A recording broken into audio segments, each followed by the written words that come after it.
마태복음 15장 21절로 28절까지입니다. 마태복음 15장 21절로 28절까지입니다. 우리 한 절씩 교독하시겠습니다. 제가 먼저 21절을 읽습니다. 예수께서 거기서 나가사 두로와 시돈 지방으로 들어가시니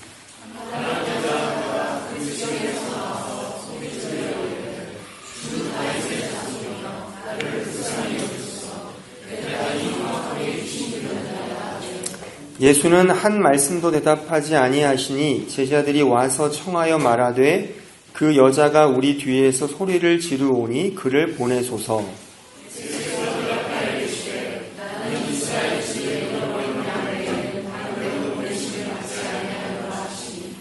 여자가 와서 예수께 절하며 이르되 주여 저를 도우소서.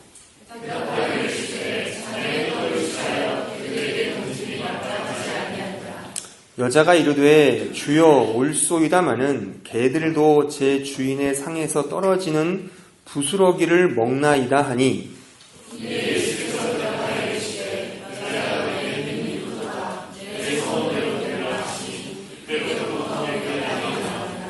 아멘. 오늘 저는 이 본문의 말씀을 가지고 가나안 여인의 반응 이라는 제목으로 하나님 말씀을 증거하겠습니다. 우리가 지금까지 계속 마태복음을 강해를 듣고 있는데 다시 한번 이 마태복음의 핵심을 좀 언급을 하자면 이 마태복음은 유대인들을 대상으로 쓰여진 글이고 그리고 이 마태복음의 핵심은 바로 예수 그리스도는 누구시냐에 대한 질문의 답을 지금 마태가 기술하고 있는 것이죠.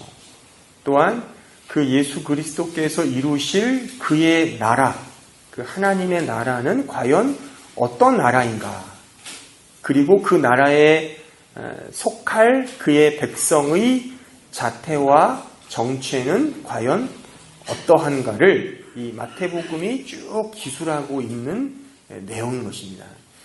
이런 점에서 우리는 오늘 이 본문의 말씀도 이런 측면에서 우리가 생각해 보면 훨씬 더 이 성경 본문에 가까운 이 가나안 여인과 예수님의 이 일련의 대화에 담겨져 있는 속뜻을 보다 더 잘 또한 정확하게 또한 바르게 이해할 수 있다고 생각이 듭니다.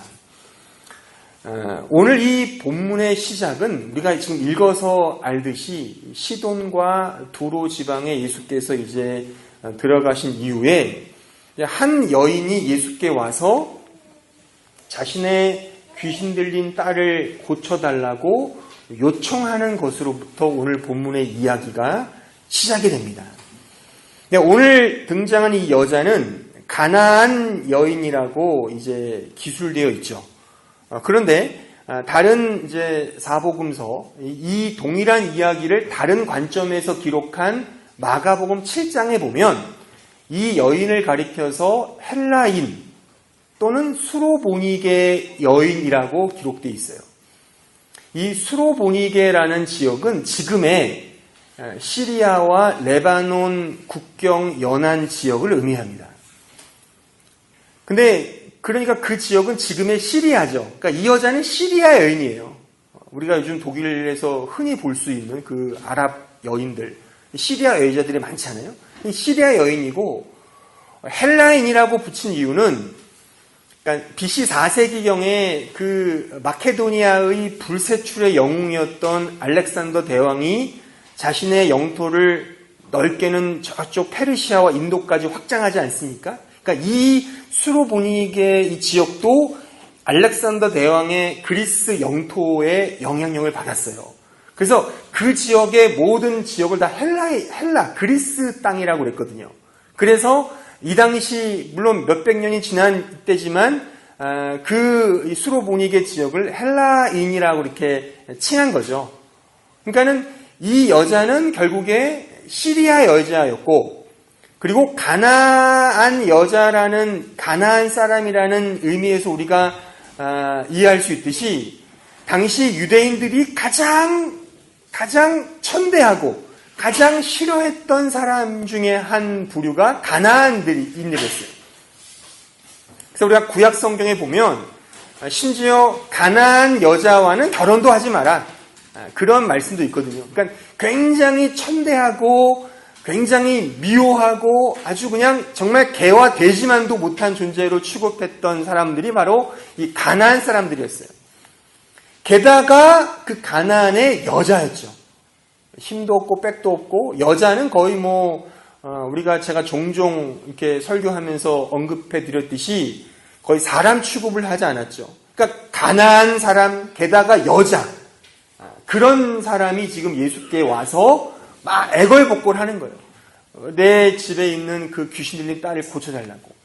그러니까 우리가 명시적으로는 본문에 나와 있지는 않지만 굉장히 아주 안달복달했던 모양이에요. 그래서 왜 그걸 알 수 있냐면 그 오늘 본문 23절에 보면 이렇게 제자들의 반응이 나와 있죠. 이렇게 돼 있죠. 그 여자가 우리 뒤에 소리를 지르오니 그를 보내소서라고 돼 있어요. 이거는 굉장히 애둘러서 한 표현이고 실상은 이렇습니다. 제자들이 이렇게 주님께 호소하는 거죠. 주님, 저 뒤쪽에 미친 여자가 있어요. 빨리 좀 해결해 주시고 보냅시다. 정말 소리질을 질러서 도통 아무 일도 할 수가 없어요. 빨리 보내죠. 그런 표현이거든요. 그 정도로 막 정말 달려든 거죠. 근데 정작 예수님의 반응은 굉장히 달랐어요. 어느 때와 같이 막 사랑으로 품어주는 게 아니라 도리어 굉장히 뜨뜻미지근하게, 굉장히 냉담하게 반응을 보이는 거예요. 그래서 24절에 그렇게 말씀하시죠. 나는 이스라엘의 집에 잃어버린 양 외에는 다른 데로 보내심을 받지 아니했다.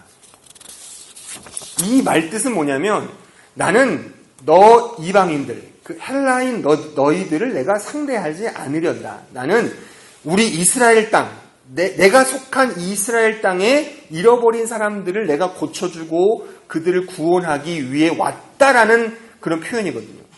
근데 이 표현은요, 물론 그 예수님의 사역의 역사적인 측면, 현재적인 측면에서는 맞는 말이에요. 그렇죠? 왜냐하면 예수님은 실제 이스라엘 사람으로 오셨죠. 그 헬라인으로 오신 것이 아니라 또한 우리 아시아인으로 오신 게 아니에요. 그분의 역사적 그 성육신은 이스라엘 사람으로 오신 거죠. 그것이 역사적, 현재적 측면에서 맞는 말이죠. 그런 의미도 있고, 하지만 궁극적으로는 그 여인을 떠보기 위하심이죠. 그가 나에게 달려들어 이렇게 요구하는 것이 과연 나를 향한 진정한 믿음인지, 아니면 자신의 문제를 해결받기 위한 어떤 자신을 도구화시키기 위한 측면인지를 지금 이 예수님께서 그 여인을 말하자면 시험하시기 위해 떠보는 거죠. 그래서 나는 너를 상대하지 않으련다 라고 이렇게 말씀하신 거죠. 그때 그래서 이 예수님께서 그 여자에 대해서 약간의 비유적으로 약간 좀 비하하는, 나는 너희들 같이 그런 존재를 나는 위에서 온 것이 아니다. 그렇게 약간 개와 그 짐승적인 측면으로 지금 대하시는 거죠. 근데, 그래서 이렇게 26절에 보시면 나와 있지 않습니까? 자녀의 떡을 취하여 개들에게 던짐이 마땅하지 아니하다. 이게 얼마나 이게 상대방을 이렇게 비하하는 표현이지 않습니까? 요즘 같아서 이런 표현 썼으면은 거의 난리 났겠죠. 그죠?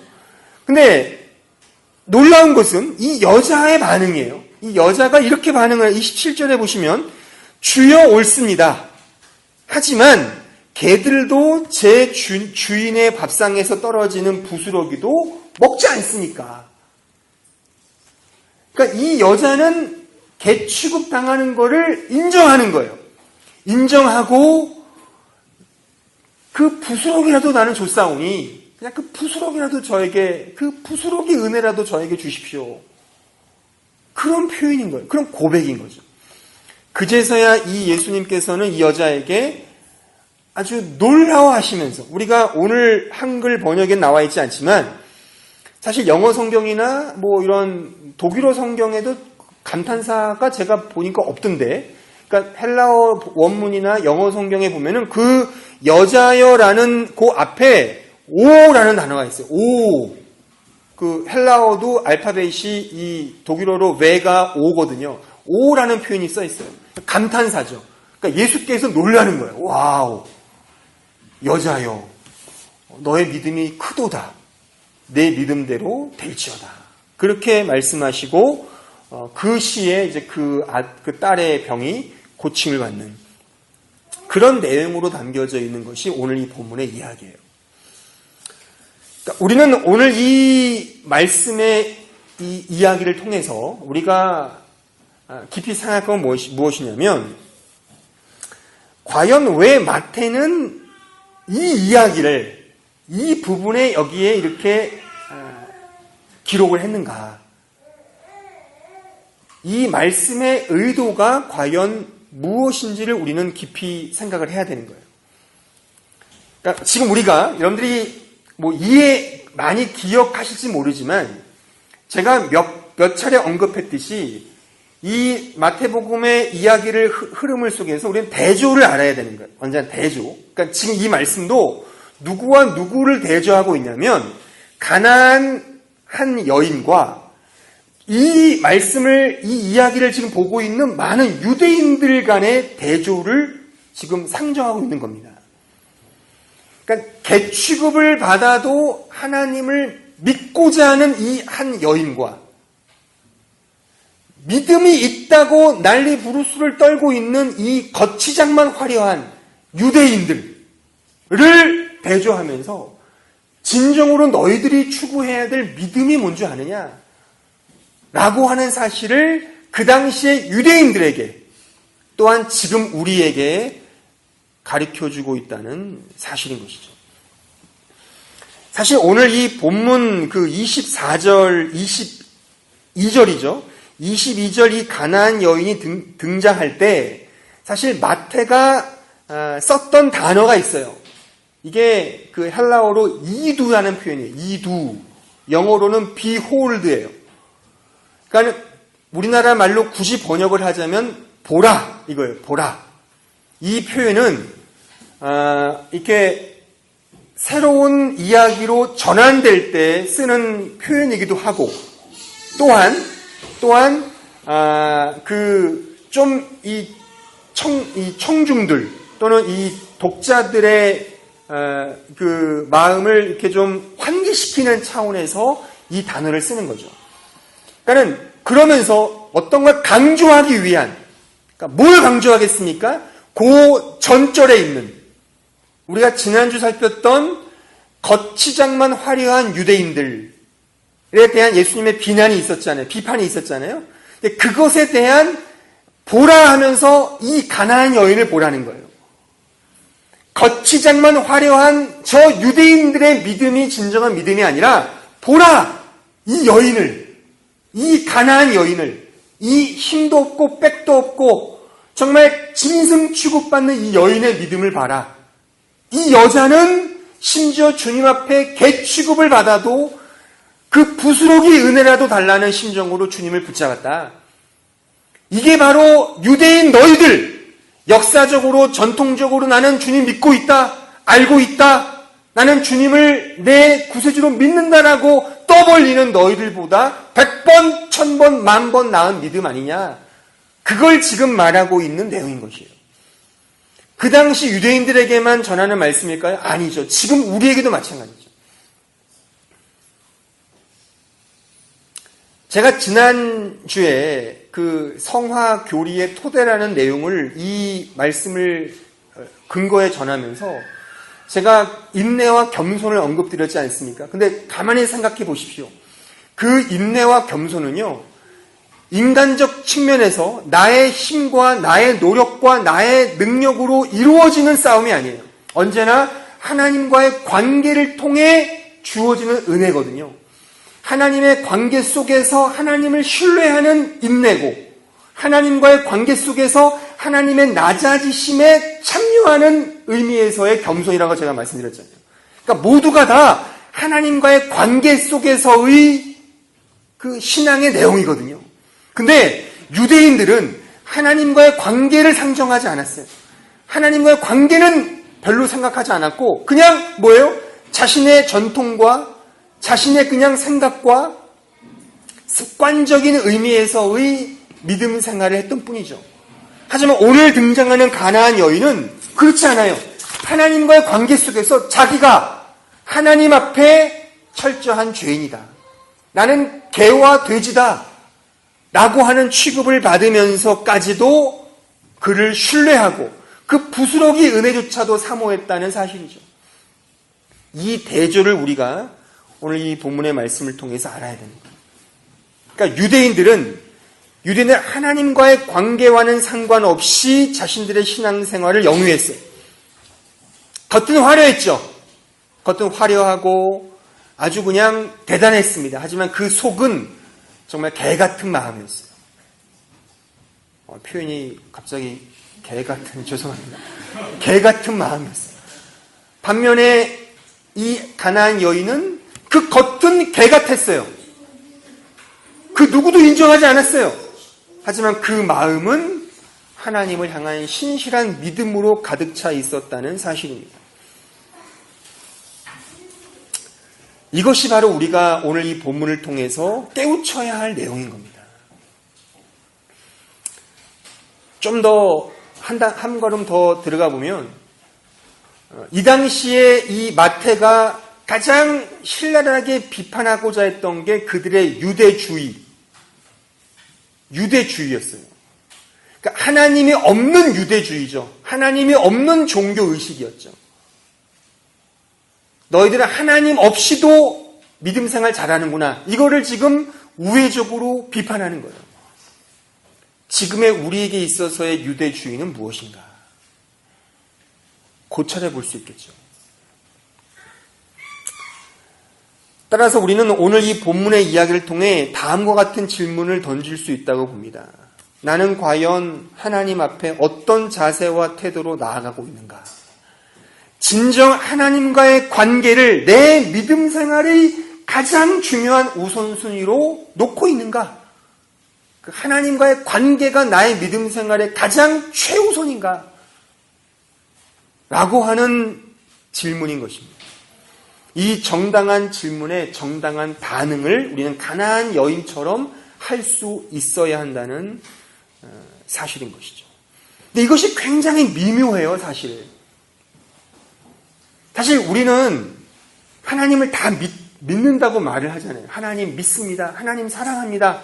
나는 고백 안 하는 사람이 어디 있어요? 근데 그게 말하자면 오늘 등장하는 유대주의일 수 있다는 거예요. 그러니까 정치인들이 나는 국민들을 위해서 일합니다. 국민들의 머슴이 되겠습니다. 국민들의 봉사자가 되겠습니다. 국민들을 섬기겠습니다. 말은 현란하죠. 우리는 알잖아요. 물론 개 중에 소수긴 하지만 진짜 국민을 위해서 국민에 의한 정치를 하는 사람이 있겠죠. 하지만 대다수의 정치인들은 다 자기 밥벌어지 일을 하는 거잖아요. 냉정하게 비판을 하자면. 동일하게 우리도 그렇지 않을까 싶은 거죠. 우리가 말은 하나님 믿습니다. 하나님 사랑합니다. 하나님 위해서 나는 존재합니다. 그 영광을 위해 살 겁니다라고 말은 교리를 배워서 말은 유창하게 하는지 모르지만 진짜 하나님과의 관계를 우리의 믿음 생활에 가장 최우선에 놓고 있느냐는 것이죠. 이 가운데 혹시 예수를 처음 믿거나 정말 잘 모르는 초신자가 있다면 정말 유심히 저는 듣기를 바랍니다. 여러분들이 어떠한 경로를 통해서 이 자리에 오셨든 간에 그것이 하나님의 은혜의 손길로 오셨어요. 하지만 하나님은 몰라요. 근데 여기서부터 하나님을 아셔야 되는 거예요. 우리가 하나님에 대한 마음이 조금 가지고 호의적인 마음을 가지고 교회에 올 수 있어요. 근데 그때부터 우리의 교회는 어떻게 잘못된 방향으로 가냐면 자꾸만 하나님을 가리키지 않고 사람을 먼저 가리켜요. 그러니까 이 초신자들이 그게 좋거든요. 하나님을 뭔가 알려고 하는 것 자체는 너무 어렵고 버거워서 하나님을 알기보다는 사람과 친숙해지고 사람과 친해지는 것으로 신앙생활을 만족해해요.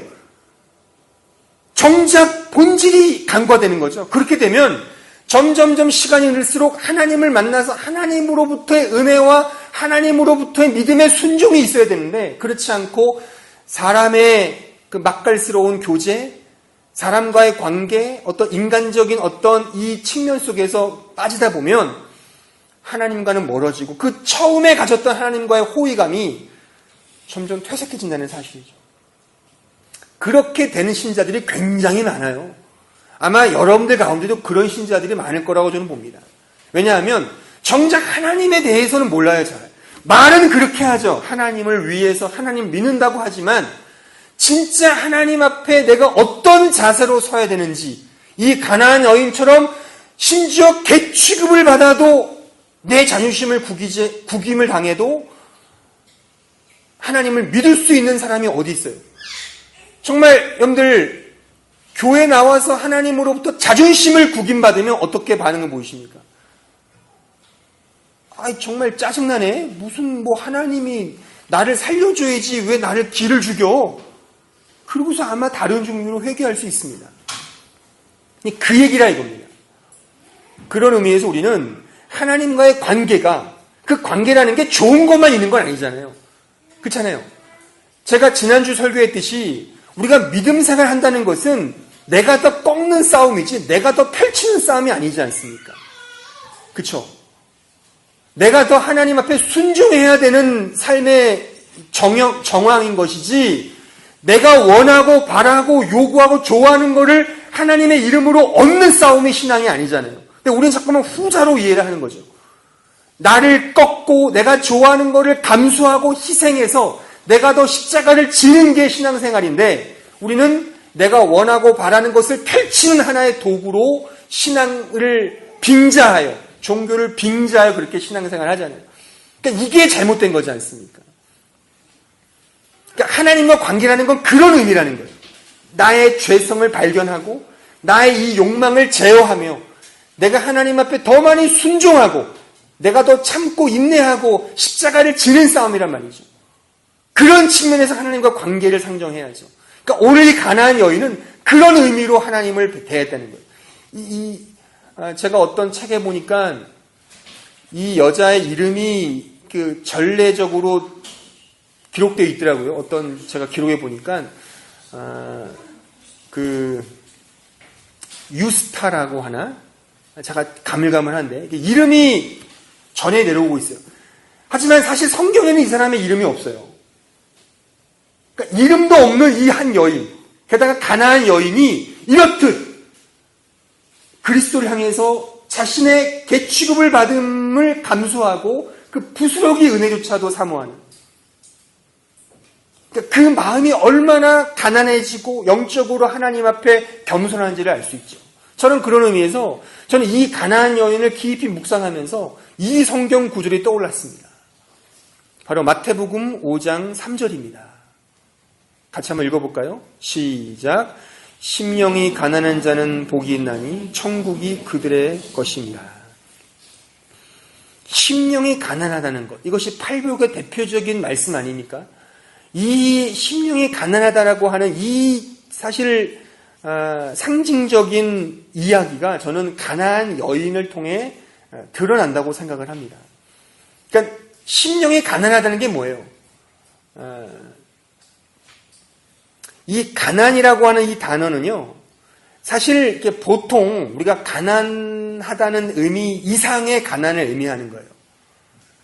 그러니까는 다른 사람의 도움이 없이는 결코 내가 존립할 수 없다는 의미에서 가난을 의미하는 단어입니다. 이게.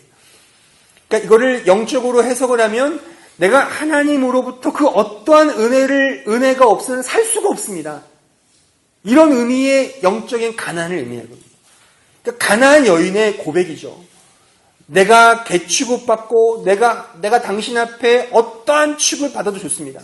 난 당신이 주시는 부스러기 은혜라도 없으면 난 살 수가 없습니다. 그런 고백인 거죠. 그런 자기 의존에 대한 전적인 결여, 자기 안에 있는 모든 것들을 비우는 그런 마음, 오직 하나님을 절대적으로 의존하는 그 마음, 고백, 그 믿음, 이것이 바로 영적인 가난이거든요. 그 영적인 가난이 바로 이 여자의, 이 가난한 여인의 고백이었다는 사실입니다. 또한 이런 말씀이 또 떠오르죠. 우리가 시편 84편 1절로 11절입니다. 우리 한 절씩 같이 한번 다 같이 읽어보겠습니다. 1절로 11절 시작. 만군의 여호와여, 주의 장막이 어찌 그리 사랑스러운지요. 내 영혼이 여호와의 궁정을 사모하여 쇠약하며 내 마음과 육체가 살아계신 하나님께 부르짖나이다. 나의 왕 나의 하나님 만군의 여호와여, 주의 제단에서 참새도 제 집을 얻고 제비도 새끼둘 보금자리를 얻었나이다. 주의 집에 사는 자들은 복이 있나니 그들이 항상 주를 찬송하리이다. 주께 힘을 얻고 그 마음에 시온의 대로가 있는 자는 복이 있나이다. 그들이 눈물 골짜기로 지나갈 때에 그곳에 많은 샘이 있을 것이며 이른 비가 복을 채워주나이다. 그들은 힘을 얻고 더 얻어 나아가 시온에서 하나님 앞에 각기 나타나리이다. 만군의 하나님 여호와여, 내 기도를 들으소서.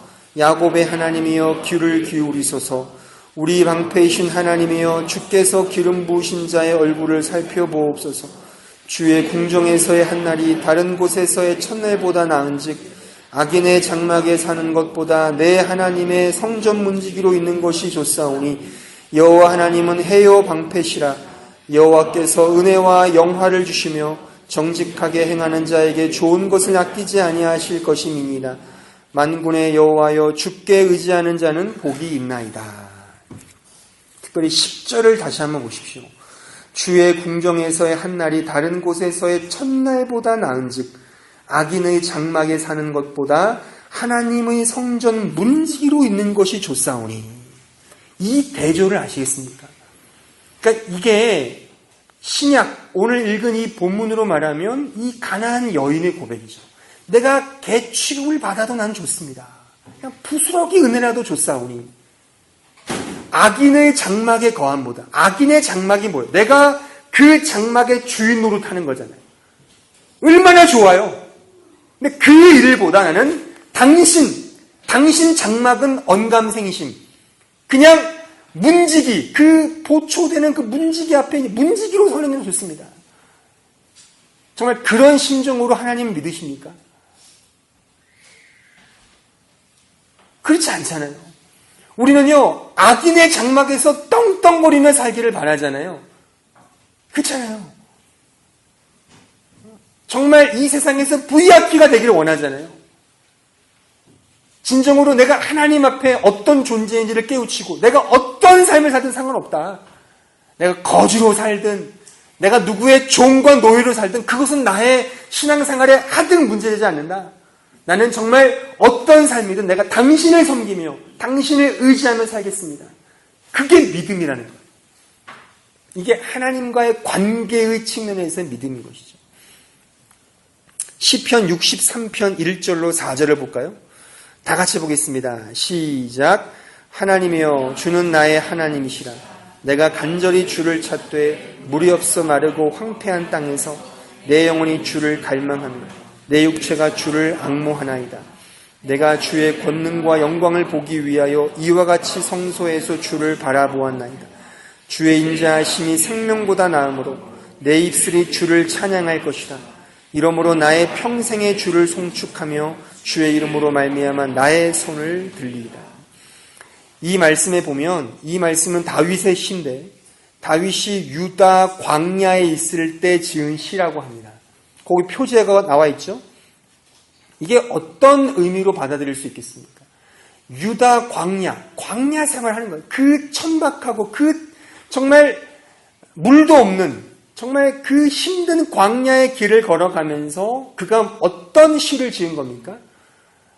정말 그 갈망함을 통해 하나님을 갈망하는 그 영적인 상태를 이 시로 대변한 것이죠.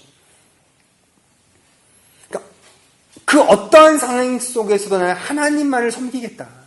하나님만을 의지하겠다라고 하는 그 고백인 것입니다. 바로 이것이 가나안 여인의 고백인 거예요. 하지만 이 당시의 유대인들은 유대주의라고 하는 그 잘못된 신앙관, 종교관을 통하여 하나님과의 관계는 없이 그냥 자기 멋대로의 신앙생활을 한 겁니다. 과연 우리는 어떤지 우리가 깊이 생각해 보아야 할 대목인 것이죠.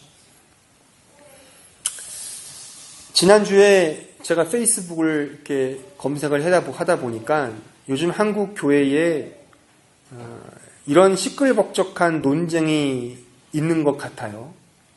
사연이즉슨 어떤 한 목사님이 자신의 페이스북에 이런 글을 올렸다고 합니다. 그게 뭐냐면 한국 교회의 오적, 즉 5가지 적폐가 뭐냐를 이분이 이제 나름대로 자신의 소신을 가지고 적으신 것 같아요. 근데 그 내용이 문제가 된 겁니다. 그게 뭐냐면 그 목사님의 주장은 이렇습니다. 한국 교회의 5가지 적폐가 뭐냐? 우리가 뿌리 뽑아야 할 적폐가 뭐냐? 첫 번째가 교회 음악을 주도해버린 미신적 악기인 드럼. 들어보세요 한번. 십자가마저 가리고 교회를 노래방으로 전락시켜버린 대형 스크린. 주여 주여만을 외치게 하는 의미 없는 복창기도. 단체 급식하듯 나눠주는 성찬식. 젊은이들과 코드를 맞춘답시고 입게 된 개념 없는 복식인 청바지와 티셔츠. 이거를 5가지 오적이라고 이분이 소개했던 글을 보았고, 뭐 기독교 매체에서는 굉장히 지금 왕왕 논쟁 중에 있는 듯합니다. 저는 이 글을 읽으면서 충분히 이해가 됐어요. 왜냐하면 제가 그 목사님을 좀 알거든요. 그 목사님의 성향상 그러고 남을 뿐이다. 물론 그 내용에는 제가 뭐 별로 동의하는 바는 아닙니다. 왜냐하면 제가 그 중에서 우리가 그 강론으로 들어가면 문제되는 것도 있겠죠. 성찬식도 이렇게 아무 의미 없이 그냥 단체 급식하듯 주는 것도 물론 문제이긴 하겠죠. 아무 생각 없이 주여 외칩시다. 주여 주여 하는 것도 문제겠죠. 그러니까 근데 너무 강론이잖아요. 우리가 소위 말해 적폐라고 한다면 뭔가 좀 본론적인 문제, 근원적인 문제의식을 가지고 접근해야 되는 게 맞잖아요. 근데 너무 강론 일변도에, 그러니까 이게 중요한 거가 아니진 않지만 너무 이렇게 개인적인 성향이나 이런 스타일의 문제를 가지고 기독교의 적폐라고 이렇게 붙이는 것에는 조금 너무 오버센스가 아닌가. 저는 그렇게 소신을 갖고 있습니다.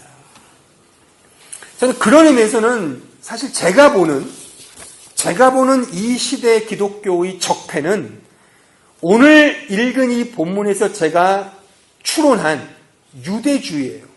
유대주의. 이거를 오늘식으로 말하면 신앙의 세속화, 그리고 하나님의 자기 신격화가 제가 생각하는 이 시대의 기독교의 적폐예요. 뿌리 뽑아야 될 적폐가 하나님을 자기 신격화하는 거예요. 그리고 신앙을 세속화하는 거죠. 같은 말입니다. 조금 방향만 다를 뿐이죠. 그러니까 신앙이라는 이름으로 자기를 자랑하는 거예요. 자기를 자랑하기 위해 하나님을 신격화하는 거죠. 거기에서의 신격은 교리적으로 하나님은 신이다. 그런 의미에서의 신격화가 아니라 나를 드러내기 위해, 나 자신을 자랑하기 위한 수단으로 하나님을 신격화하죠. 그럼 뭐겠어요? 하나님이 올라가면 누가 올라가요? 내가 올라가죠. 요즘에 기성교회들이 써먹는 수법이잖아요. 하나님을 믿으세요. 하나님의 사자인 목사에게 순종하시오. 순종이 아니고 복종하시오. 목사가 죄를 짓건 어떤 수작을 부리든 목사인데 교회인데 감히 어떻게 대들 수 있어. 이게 하나님의 자기 신격화거든요. 그리고 모든 교회가 다, 모든 신자가 다 배금주의, 다 물질 만능주의가 돼버린, 물질만 최고인 거예요. 물질만. 물질이 최고다. 물질이 최고다. 자기를 위해서 되는 것이죠. 이것이 바로 제가 생각하는 이 현대 교회의 적폐예요. 이것이 이 성경 오늘 본문으로 말하면 유대주의였고 그들의 안위와 그들의 기득권을 유지하기 위해서 구약의 하나님을 언제나 써먹었어요. 정작 메시아가 오셨지만 그 메시아를 몰라봤죠. 심지어 그 메시아가 그들 귀에 잘못된 소리를 지르니까 그 예수를 십자가에 못 박아 죽였지 않습니까? 지금도 똑같은 이러한 신앙의 세속화와 하나님의 신적 이 자기 신격화가 계속 우리에게 우리 현대 교회에 우리 현대 신자들에게 남아있는 유혹인 것입니다. 이러한 세속화와 신격화 속에 기독교는 또한 기독교에 몸담은 신자는 매우 악랄한 배타주의, 타인에 대한 정죄의식, 편협한 편견, 우월감에 도취되어서 타인을 아랑곳하지 않고 자기만 잘났다는 식으로 신앙생활을 하고 있잖아요. 그러니까 내가 하나님을 믿는 게 자랑이 됐잖아요. 내가 교회 다니는 게 세상 사람들에게 뽐내는 게 됐잖아요. 그렇잖아요. 예수 믿는 게 자랑입니까? 이 의미를 아셔야 돼요. 어떤 의미의 자랑이죠. 하지만 제가 이 흐름 속에서 말하는 이 적폐를 아셔야 되는 거예요. 우리는 하나님의 이름으로 나를 뽐내려 내가 잘났다는 거예요. 종교를 빙자하여 자신의 우월감을 드러내려고. 나는 너와 달라. 우리 믿는 신자를 내에서도 그래요. 나는 너와 달라. 그까짓 게 무슨 믿음이야. 더 훈련받아야 돼. 자기를 드러내려고 하는 이 교만함. 이것이 바로 우리에게 있는 거죠. 그러니까 기독교가 사실 세상적으로 말하면 기독교가 사랑의 종교라 그러잖아요. 근데 기독교가 사랑의 종교인데 그 어떤 종교보다 기독교가 사랑이 굉장히 메마른 종교가 되어버렸어요. 이게 아이러니하지 않습니까? 굉장히 많이 사랑을 외치지만 정작 사랑에는 굉장히 배타적이에요. 그러니까 우리 신자를 치고 사랑합니다, 사랑합시다 이런 말을 정말 허구한 날 말하는 분들이 있어요. 근데 정작 그 사랑이 굉장히 배타적이에요. 나와 다르면 뭔가 색안경을 껴요. 그리고 나와 다르면 뭔가 분리를 해요. 너는 나와 다르구나. 너는 어떤 교파야? 어떤 교단이야? 너는 뭐야 도대체? 정체가 뭐야? 이러면서 따지고 물죠. 그러니까는 사랑이라는 말을 많이 쓰면 쓸수록 도리어 그 사랑에 갇혀요. 정작 사랑을 하지 못하는 거예요. 이게 사랑의 아이러니컬한 겁니다. 그러니까 사랑이라는 말을 하지 마시고, 그러니까 이런 말씀이잖아요. 사랑을 말과 혀로만 하지 말고 뭘 하라? 행함과 진실함으로 하라. 그러니까 말로 하지 마시고 행함으로 하셔야 되는 거예요. 사랑을 한다는 말 속에는 이런 거잖아요. 나는 정말 널 사랑해. 난 사랑해. 사랑해. 그럼 뭐죠? 나는 널 나는 정말 괜찮아. 너는 왜 그따위야? 왜 내 사랑을 못 받아주는 거야? 그런 말이 숨겨져 있는 거예요. 그렇잖아요. 이게 내가 너를 사랑한다는 말 속에 담겨진 또 다른 이게 적폐거든요. 그러니까 우리가 예전에 제가 한번 언급드렸지만 그 영화 밀양에 보면 그 전도연이 주연한 밀양 영화 보셨습니까? 보면은 이게 교회에서 보지 말라고 하는 영화 중에 하나예요. 보지 말라고 하는 영화. 거기 왜 보지 말아야 되는지에 대한 장면이 나와요. 궁금하신 나중에 가서 보세요. 근데 거기 보면은 그 전도연의 자식을 죽인 그 유괴범이 잡혀요. 구속해 잡히잖아요. 면회를 가요, 전도연이. 근데 그 범인이 감옥에서 주님을 만난 거예요. 우여곡절 끝에. 주님 만나서 그 피해자를 향하여 이런 말 하는 거예요. 나는 평안합니다.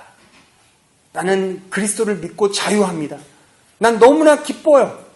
그런 말 하는 거예요. 그러니까 이 전도인 눈이 뒤집히죠. 아니 어떻게 내 자식을 죽여놓고 그런 말 할 수 있냐. 당신이 믿는 하나님 뭐냐? 그런 걸 이제 감독이 의도했겠죠. 우리는 그런 의미인 거예요. 나만 좋아요. 나만 사랑해. 상대방 마음 막 뭉그러지는데 나는 사랑해. 좋아. 너가 내 사랑을 받아줄 만큼 너는 수준이 나보다 형격히 부족하구나. 그런 말은 하지 않지만 그런 폼을 잡는 거죠. 그렇죠? 나는 모든 걸 다 했어. 나는 모든 걸 다 초월했어. 난 다 품을 수 있어. 그러면서 상대방을 얕보는, 그게 마음에 있는, 이게 자기 우월감이거든요. 이게 유대주의예요. 그러니까 유대인들이 그 통곡의 벽에 붙어서 뭘 해요? 어이 어이 울잖아요. 어이 어이 울어요. 아무 의미 없이 옆에 누가 보니까 내가 경건한 척, 내가 기도 많이 하는 척. 그러니까 주인 뭐라 말씀하죠? 골방에 들어가 기도해라. 골방에 들어가서 아예 보지 않는 곳에 기도해라. 보지 않는 곳에서 네가 이 자선을 베풀고 보지 않는 곳에서 네가 섬겨라. 그런 말씀하시잖아요. 이게 뭐예요? 다 보이려고 하는 거예요. 나를 우쭐거리고 나를 자랑하기 위한. 이게 신앙의 세속화예요. 왜냐하면 세상은 다 자기가 왕이 되려고 하는 이게 그런 주의거든요. 그러니까 이것이 교묘의 기독교에 들어와서 딱 그리스도를 믿으면 내가 왕이 된다. 내가 공주가 된다. 딱 그런 식으로 가르친 거예요. 이게 이 시대의 유대주의예요. 그런 의미에서 이것을 우리가 깨야 되는 것이죠. 정말 하나님과의 내가 1대1의 관계, 내가 하나님 앞에 정말 개와 돼지의 취급을 받으면서까지 그가 주시는 부스럭의 은혜를 내가 정말 사모하고 있는가. 이런 부분에 대한 마음이 우리에게 있어야 되는 것이죠. 따라서 여러분들은 예수를 믿고 무엇의 변화가 됐습니까? 무엇이 달라졌어요?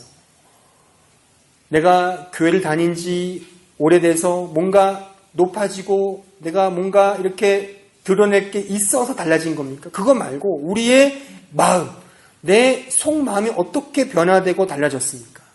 그런 부분에 대한 도전과 각성이 우리에게 있어야 한다는 사실이죠. 예수를 믿기 전에는 세상적으로 자기를 자랑했다면, 예수를 믿고 난 후에는 기독교적으로 자기를 자랑한다면 그것이 무슨 기독교겠어요? 그건 기독교가 아니에요. 똑같은 거죠. 똑같은 거예요. 결국엔 다 규결은 똑같은 거예요. 자기 자랑일 뿐이죠. 그러니까 저는 이렇게 저도 목사니까 지금의 시대의 트렌드를 보기 위해 인터넷도 검색을 하고 뭐 페이스북도 보고 이렇게 여러 가지 뉴스도 많이 봐요. 보면은 이 교회의 기독교 책들을 제가 보면 이렇게 너무 자신의 경건을 상품화하는 책들을 제가 너무 많이 봅니다. 그러니까 상품화하는 거예요. 그러니까 하나님만을 바라본다라고 하면서 글을 써요. 근데 그게 정말 하나님을 어떤 상황 속에서도 바라보는 게 아니라 상품화하는 거예요. 자신의 경건을, 자신의 교세를 상품화하여 팔아먹는 식의.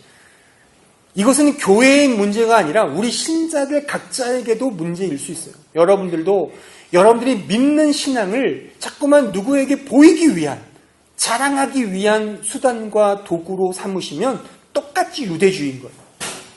언제나 정직하게 하나님 앞에 나는 과연 어떤 존재인지를 정말 겸손하게 돌아보고 성찰하는 그런 시간들을 우리가 가져야 되는 것이죠. 빌립보서 3장 1절로 3절에 보면 이런 말씀이 있습니다. 이거는 없습니다. 제가 읽어드릴 테니까 잘 한번 들어보십시오. 끝으로 나의 형제들아 주 안에서 기뻐하라. 너에게 같은 말을 쓰는 것이 내게는 수고로움이 없고 너에게는 안전하니라. 개들을 삼가고 행악하는 자들을 삼가고 몸을 상해하는 일을 삼가라. 하나님의 성령으로 봉사하며 그리스도 예수로 자랑하고 육체를 신뢰하지 아니하는 우리가 곧 할례바라. 그러니까 이게 개들을 삼가고 행악하는 자들을 삼가고 자꾸만 이 손할례를 받는 거를 삼가라는 거예요. 손할례.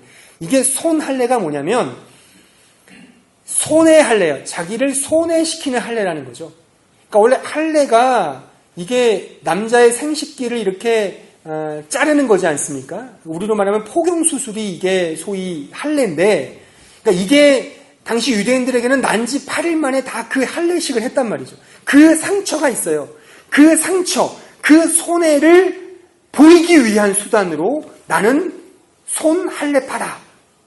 이방인들을 향해서 그걸 자랑한 거라 이거죠.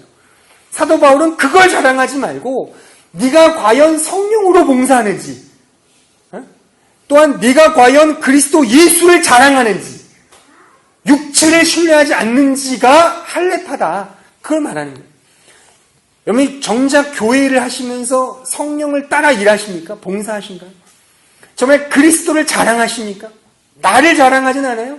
나를 드러내려고 하진 않아요? 그게 다 유대주의입니다.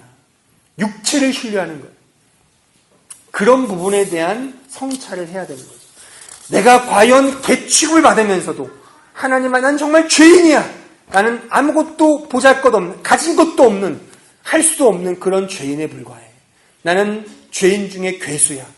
그런 고백 속에 오직 하나님만을 의지하고 바라보는, 그래서 그로부터 주어지는 은혜, 그걸 진정으로 사모하는지 우리 스스로를 겸허히 우리가 돌아보아야 한다는 사실입니다. 말씀 마무리 지으면서 제가 이 글귀를 하나 읽어드리기를 원합니다. 성 아우구스티누스의 고백록이라는 책에 보면 제1권 1장 1편에 이런 글귀가 있습니다. 오 주님, 당신은 위대하시니 크게 찬양을 받으실 만합니다. 당신의 능력은 심히 크시고 당신의 지혜는 헤아릴 수 없습니다. 그러기에 당신의 피조물의 한 부분인 인간이 당신을 찬양하기 원합니다. 인간은 자신의 유한성과 스스로 지은 죄의 증거와 교만한 자를 물리치신다는 당신의 증거를 몸에 지닌 채 살고 있습니다. 그렇지만 당신의 피조물들의 한 부분인 인간은 당신을 찬양하기 원합니다. 당신은 우리 인간의 마음을 움직여 당신을 찬양하고 즐기게 하십니다. 당신은 우리를 당신을 향해서 살도록 창조하셨으므로 우리 마음이 당신 안에서 당신이 주시는 쉼을 얻기까지는 결코 편안하지 않습니다. 가나안 여인의 고백이 바로 4세기에 살았던 이 아우구스티누스의 고백과 저는 매우 흡사하다고 생각을 합니다. 이 가나안 여인의 반응은 심령이 가난한 믿음의 고백이었어요. 자신을 내려놓는 자세와 태도였습니다. 심지어 하나님 앞에 개 취급을 받을지언정 하나님의 끊임없는 은혜와 사랑을 고대한 그런 마음이었어요. 이것이 믿음이에요. 그러니까 우리가 가져야 할, 또한 추구해야 할 믿음인 것입니다. 우리가 채워야 할 믿음의 내용이 바로 이것입니다. 그러나 우리는 너무나도 우리의 세상의 필요에 따라서 또한 세상의 필요가 생기기에 우리는 하나님을 이용하고 하나님을 도구할 때가 많습니다. 그러면 결코 하나님이 주시는 십자가의 은혜를 우리는 지을 수가 없어요. 왜냐하면 세상의 자랑은 언제나 십자가를 방해하고 십자가를 회방하기 때문에 그렇습니다. 이것이 당시 유대인들의 문제였고 또한 지금 우리의 문제일 수 있다는 것이 저의 진단입니다. 아무쪼록 우리 자신을 좀 겸허히 바라보시면서 오늘 등장한 이 가나안 여인의 믿음의 반응, 이런 믿음의 반응이 과연 나에겐 있는가? 나는 과연 어떻게 믿음으로 반응하고 있는가를 좀 곰곰이 생각하시면서 다시금 주님의 은혜를 붙드는 우리 모두가 되시기를 진심으로 바랍니다.